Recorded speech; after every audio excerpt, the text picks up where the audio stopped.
بسم الله الرحمن الرحيم. الحمد لله والصلاة والسلام على رسول الله. اما بعد، السلام علیکم و رحمت الله و برکاته. چگونه کفر بر طاغوت ورزیدن؟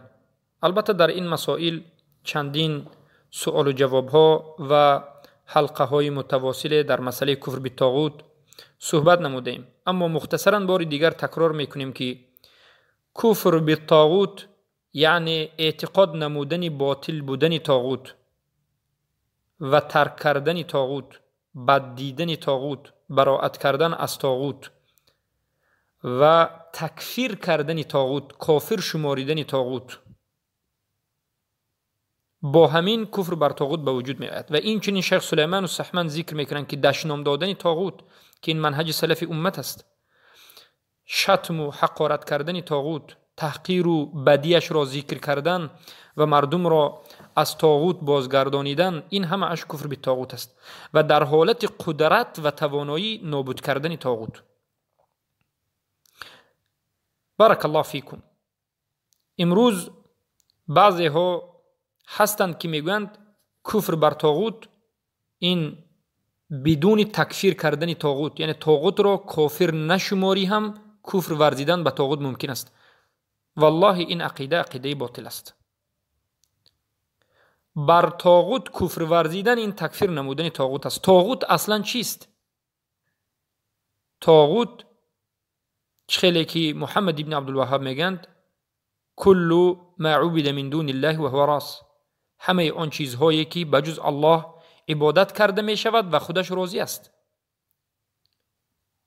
یک انسان، یک نمیدونم سبحان الله پیشوای قوم یا چیزی یا اولیای خودش رو میگد پرستیده می شود و خودش راضی است، راضی است که مردم او را بپرستند. این طاغوت است. پس باید به این طاغوت کفر ورزیده شود و حتما باید تکفیر کرده شود. هر کسی بگوید که من کفر بر طاغوت دارم اما طاغوت را تکفیر نمی کنم، بگوید سبحان الله، کفر بر طاغوتش صحیح نیست و از جمله موحدین نیست.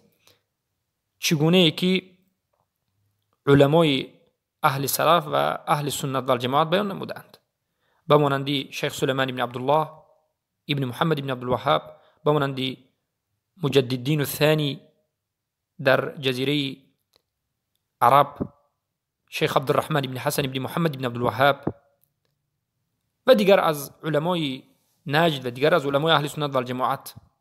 بارک الله فیکم. و اینچنین پیش از اینها محمد بن عبدالوهاب، پیش از اینها شیخ الاسلام ابن تیمیه و پیش از اینها دیگر علمای اهل سنت و الجماعت. و در این مسئله سلیمان العلوان، عبدالعزیز الطریفی و اینچنین شیخ عبدالعزیز الراجحی زیبا و آشکار و واضح بیان نمودند و اینچنین عبدالعزیز ابن باز. پس در این مسئله آگاه باشید.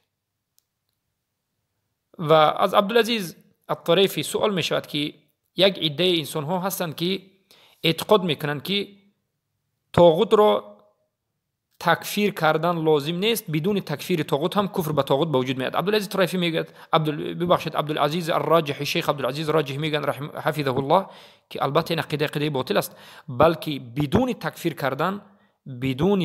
کردن طاغوت کفر بر طاغوت به جا نمی آید. و هر کسی که طاغوت را تکفیر نکند، کافر نشمارد، این خودش موحد نیست، از جمله موحدین نیست. خیلی که در شرح نواقض الاسلام و در شرح کتب التوحید از ایشان نوشته و ذکر شده است و ادله و سخنهای سلف این امت ذکر شده است. و این چنین سوال می شود از شیخ عبدالعزیز الراجحی که هر کسی که بگوید که یک انسان به اسلام داخل شدنش ممکن است در حالتی که شرک را ترک نکند، یعنی شرک را انجام داده ایستاده است باز وی را مسلمان گفتن، یا که شرک را ترک کرده است و اهل شرک را ترک نکرده است. شیخ میگه که البته این چی است؟ اسلامش صحیح نیست، این کافر است. برای اون که همون وقت اسلام صحیح است که شرک را ترک کند و اهل شرک را هم ترک کند، یعنی شرک را ترک کند و اهل شرک را کافر شمارد. بارک الله فیکم. این به نهایت مسئله مهم است، خوب دقت بدهید و کفر به طاغوت را به جا بیاورید. بارک الله فیکم و حیاکم الله و بیاکم.